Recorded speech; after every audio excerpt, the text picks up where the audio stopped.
Hello, welcome back. Today we're going to watch the infamous, extremely infamous, highly memed Rain and Petals eavesdrop video, which is the video that Amberlynn Reid made after Casey made his rebuttal of her initial accusation. If you want to see me react to the accusation video, you can go and watch this. And this video is the video that Amber made after Casey responded. Now, Casey's response is half an hour long, so to react to that, I'm going to edit it a little bit, I think, and cut it down. So I will probably react to that, or I might not. But if you haven't seen my previous video, basically my plan is to kind of react to these big moments for Amber in the kind of Casey story, because I want to make a bit of a deep dive into Casey, but I thought I'd start by just watching these videos with you. So the Rain and Petals video is an absolutely massive moment for Amber. It was so highly memed, and I've got the words for the actual poem up on my screen here, and then I've got the video itself. So we're going to watch Amber perform the poem, and we're going to analyse what she says, what the motivation for her writing the poem is, and what the poem itself actually says. The video is only 4 minutes long, so we can't be here for too long,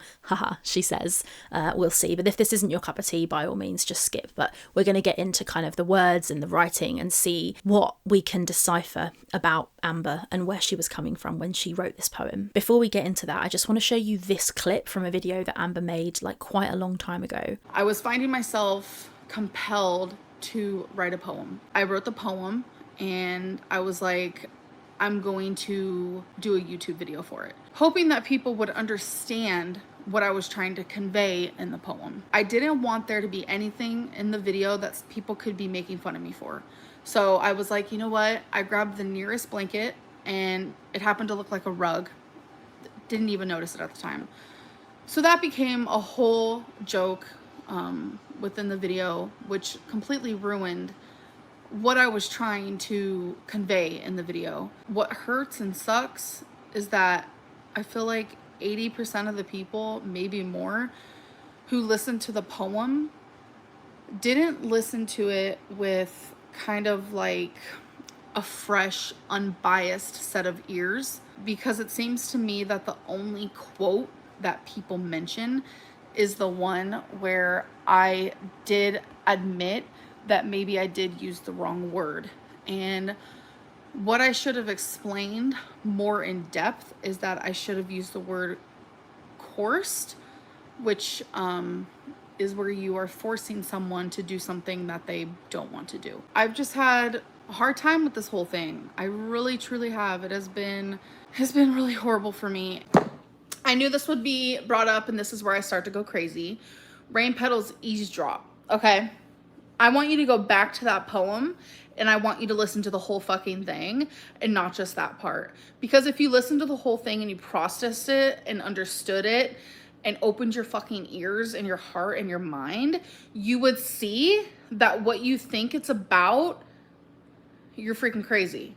And that I'm literally in that poem saying, you know what you did and stop lying, talking to my abuser. So go back and re-listen to that poem.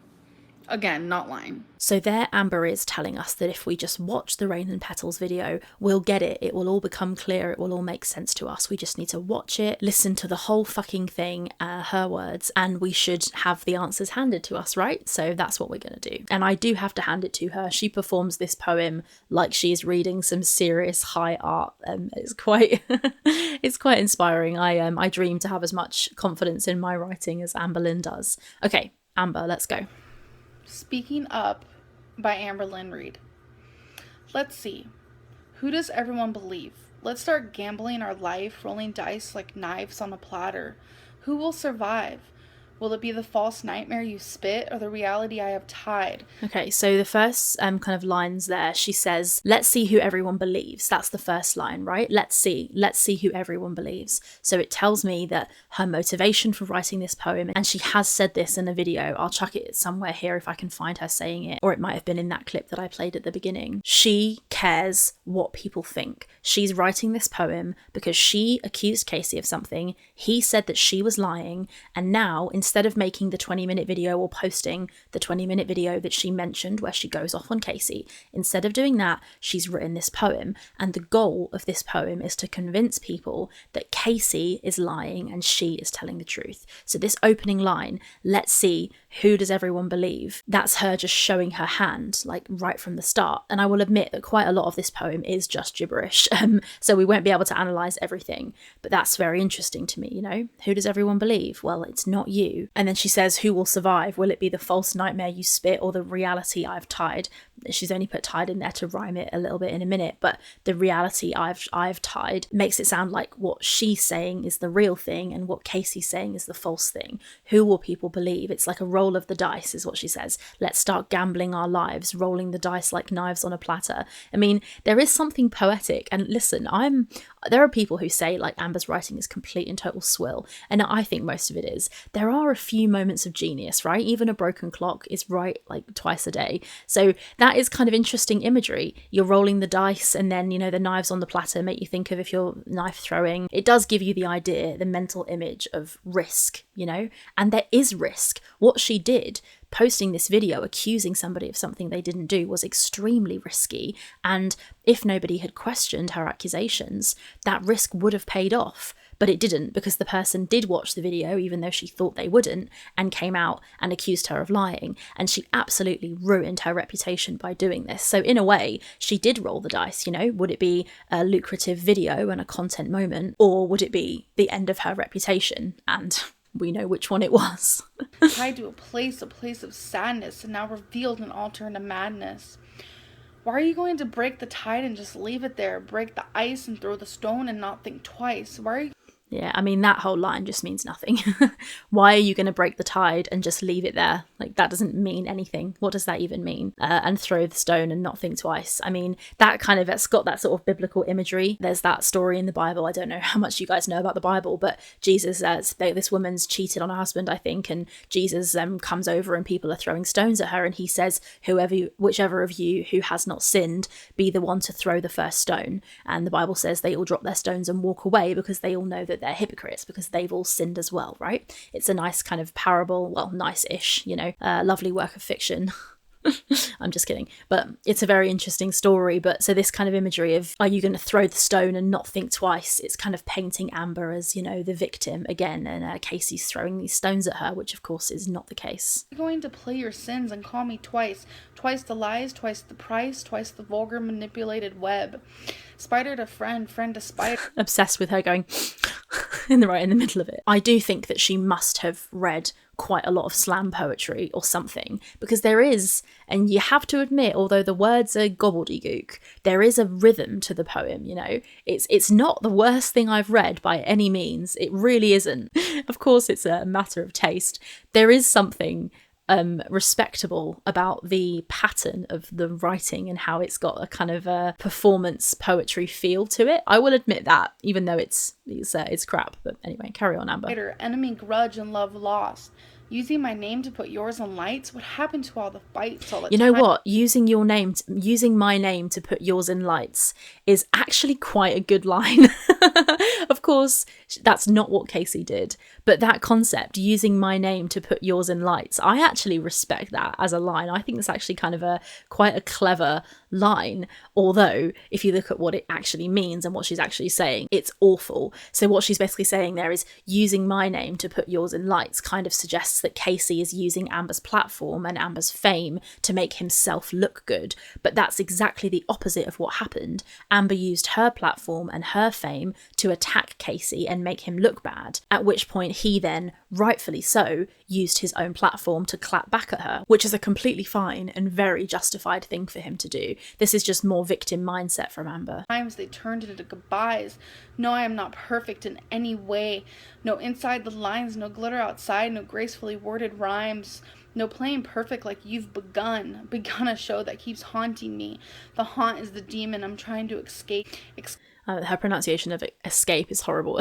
Escape. That line is so crazy though. No playing perfect like you've begun a show that keeps haunting me. I mean, Casey didn't begin this, right? Casey's been living in peace for 6.5 years or something, and Amber just randomly accuses him of one of the worst things in the world on her platform of whatever it was then, 100,000 subscribers or something. I mean, it's just crazy, the victim mindset that she lives in and how she wrote this poem. She thinks she's cooked, you can tell. She thinks she's producing some incredible poetry here. The delusion is very fascinating to watch. But this concept that she's saying Casey is haunting her and that Casey began this. No way. Amber absolutely started this. Escape the pain and outwardly insane. Escape the thoughts and the online taunts. Just admit you were wrong and play a different song.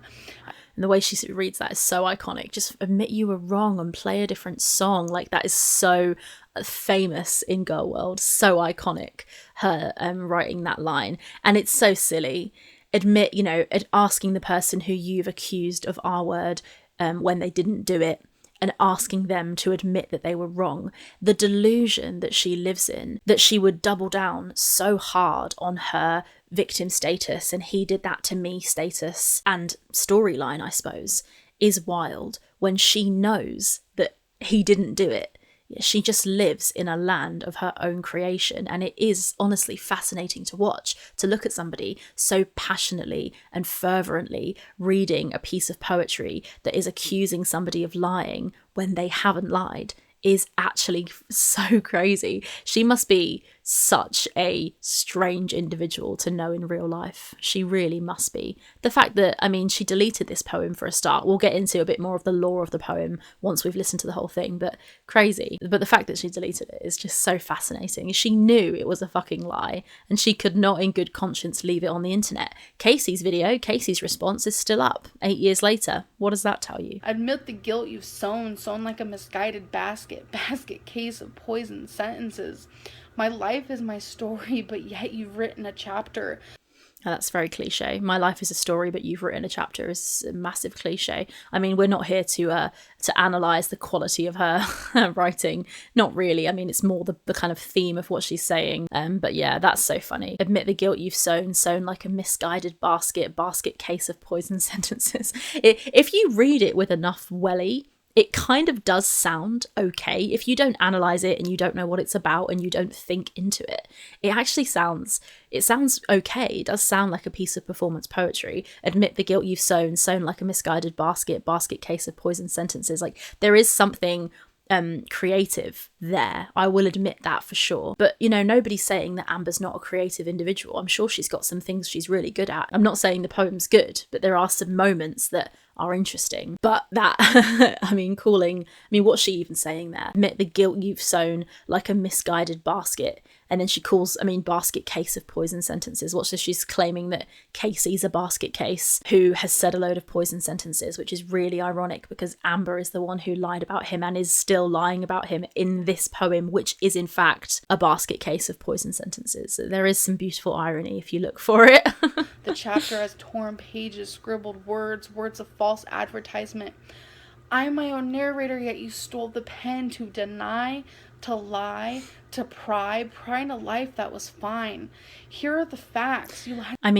That's crazy, right? I am my own narrator, yet you stole the pen. Suggests that she's the one who should be telling her story, but Casey's come along and told it. That's not what happened. She told the story about Casey publicly, which was her decision, and then he came back out against her because he's well within his rights to do that. And claiming here that he stole the pen to pry. The only reason anyone's prying in this situation is because she made a bloody YouTube video about it. I'm ignoring some stuff here, but there's just some really funny, reaches for rhyme. You stole the pen to deny, to lie, to prying a life that was fine. There is something creative about rhyming a list of words in a row, but that disappears entirely when the words have absolutely no meaning. It does take away from the value of the poem because you're not actually saying anything, you're just rhyming a bunch of words in a row. Anyone can do that. I heard about your name right off the bat, but still called me insane.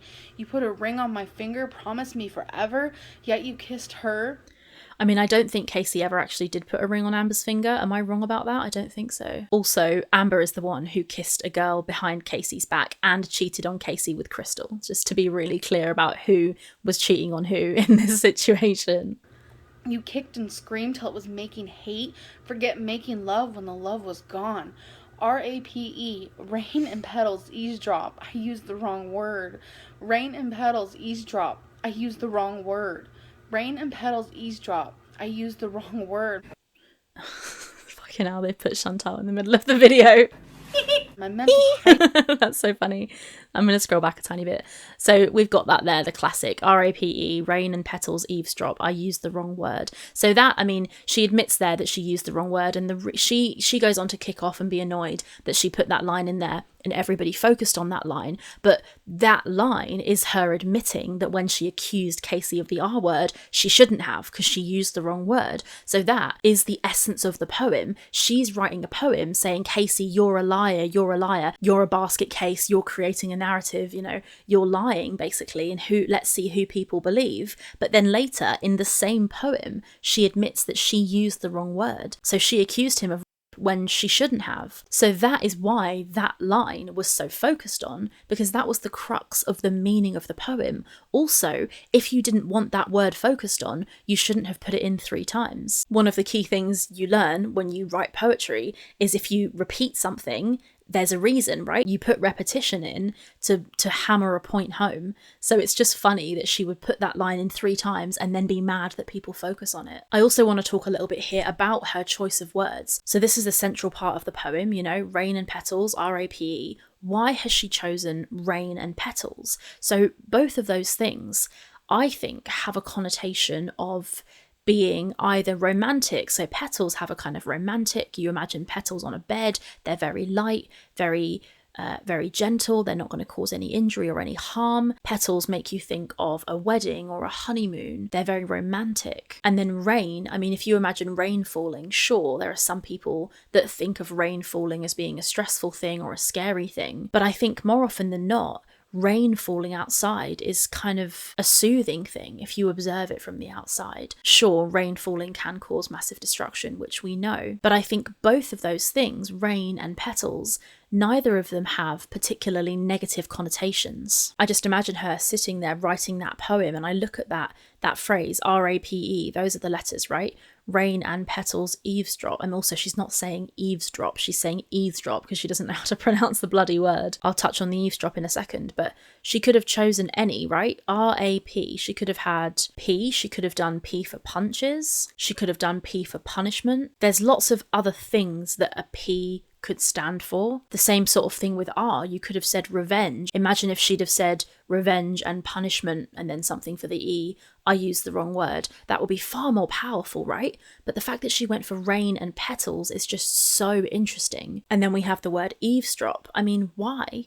Why eavesdrop? It's almost like, I mean, I'm thinking about it. There's a very good chance, and I think this is probably the case, she shit this poem out into her phone and didn't even think about it, right? She probably didn't even think about what the words meant. There's no way she would have analysed it in this depth. But the word eavesdrop is actually kind of interesting. There's a few times where she mentions being eavesdropped on. So when she talks about her experience with Casey, there's 2 times where she talks about Casey's mum seeing the thing happen, and Casey's mum is next door and they're arguing in hushed tones, and then she says she's aware that Casey's mum probably knew what they were arguing about, and then Casey went on to randomly start punching her. So during that conversation or that fight where they were whispering, they were being eavesdropped on by Casey's mum. I wonder if she thought about any of the context of the word eavesdrop, or if she literally just wanted a word, you know? Also, the fact that she's got the word eavesdrop, which ends in the word drop, and then she's got rain and petals, both things which fall down, right? When at weddings, you would throw the petals and they would cascade down, or you throw them onto a bed and they would fall down, and raindrops also fall down. Did she think about it to that extent? Did she make the connection between the dropping, the eavesdropping, and then the petals dropping? I don't know. I don't know if she's that clever. I don't think she is. I don't know how much you can analyse Amber's writing because you don't know what she put into it. You don't know how much she thought about it, right? Lots of poetry that you analyse, you know the person thought that shit through. Every single word was like fighting for its place on the page. I don't think that's the case with Amber's work. I'm going to just play that tiny bit again so we get my mental hygiene has been rotten and stirred. Let's watch that. I used the wrong word. My mental hygiene has been rotten and stirred. In the picture frame, put on a smile. What I see behind the fake glass reflecting, noise destroying, shimmer clatter frame breaks. I don't understand your left hand connected to your heart, but it's so cold. So that whole bit there is kind of her sort of almost saying, you know, it was picture perfect, but behind the picture, it wasn't actually perfect. I get what she's trying to do there. I think it's very cliche. I'm not sure it's working for her. And then there's this line, I don't understand your left hand connected to your heart, but it's so cold. That's interesting, you know, that kind of heart imagery, and saying that Casey's hand was cold suggests that Casey is a cold individual, when actually we know that Amber's the cold individual. Cold enough to ruin me. Listen, my heart doesn't beat for you. Also, just to quickly add, it's crazy to me that she says your hand was cold enough to ruin me, when by making false allegations of R word against somebody, you have the potential in doing that to completely ruin their reputation. So it's just so rich that she would say that he tried to ruin her, when what she actually did was in fact try to ruin him. Me. Listen, my heart doesn't beat for you. I don't bleed for you. I don't need you. Social media. Like, clearly she does need him. She needed him for content. That's why she made the video, right? If you're over it and you don't need him, why have you used his name or his dead name and mentioned him in your video? You clearly did need him for content. Media needs this, a drama story, something to decipher, something to dissect, to entertain, to observe, to twist and to melt over. It's not fair for strangers to pick a side to bash and a side to hate, a side to love and a side to hash. I mean, that's absolutely insane. So that whole chunk there is actually crazy. Social media needs this, a drama story, something to decipher, something to dissect, to entertain, to observe, to twist. I mean, that's crazy. She made a public video on her public platform with many thousands of subscribers accusing somebody of a serious crime, and she monetized that video and profited off it. And she then says, oh, all of you guys on social media, you want the drama, you need something to decipher, to be entertained by. She's the one who brought this onto the internet and made this public and made it other people's business. So I think it's absolutely rich to then turn around and say that social media needs this drama. She's the one with a job in social media who makes money from sensationalized content, which is why she made this video in the first place. So she really has no one to blame but herself. And she goes on to say, or she may have said it already, it's not fair for strangers to pick a side. I mean, and then a side to bash, a side to hate, a side to love, a side to hash, which is hilarious because that line, a side to hash, just makes me think of a side of hash browns when you get a McDonald's breakfast. I did get that idea from a comment under this video, I will admit. But what do you mean it's not fair to pick a side? Of course people are going to pick a side. You're just raging that they haven't picked your side. She wants people to pick sides. It's just that she wants them to pick her side. She's a fantastic hypocrite. Hash out propaganda. I'm not on this ride for... Hash out propaganda. I mean, I don't think anybody is hashing out propaganda. She's the one who publicly made this accusation. So what do you expect? You can't accuse someone of... It's just so funny, man. Beliefs, no bashing, lashing, tasteless hashing. I want to be understood. To cowardly clarify, I'm going to say bad choices don't make you a bad person. I mean, that there, to cowardly clarify. Why is it cowardly to clarify? So what she's clarifying is that bad choices don't make you a bad person. I mean, I don't agree. Why is she saying that? Is she suggesting that Casey's not a bad person? Or is she suggesting that she's not a bad person? And why is it cowardly to clarify that? The poem just doesn't make any sense. Almost 7 years have glided, 2,555 days, 61,320 hours.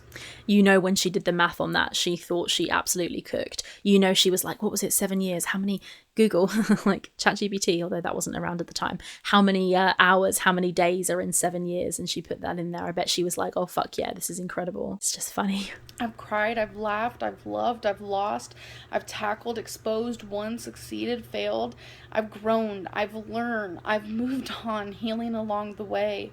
I mean, she clearly hadn't moved on, because why did she bring it back up again? Also, the way she's reading this with this kind of furrowed brow, she's leaning back and forth. There is something funny, as bad as it sounds.